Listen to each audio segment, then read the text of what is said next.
నేంటే దేవుటి వాగ్దానం.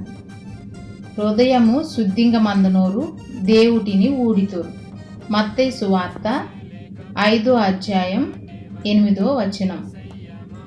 హృదయం శుద్ధింగమతుకు దేవుటిని ఊడితడించొరే ఒని వాక్యం ಕೆಚ್ಚುಂಡೆ. మీరు మీ పిల్లకు దేవుటిని ఓడనోరుగా దేవుటిని చేరనోరుగా మతుకు మీమిని మీ పిల్లని దేవుడు దీవిస్తుండు.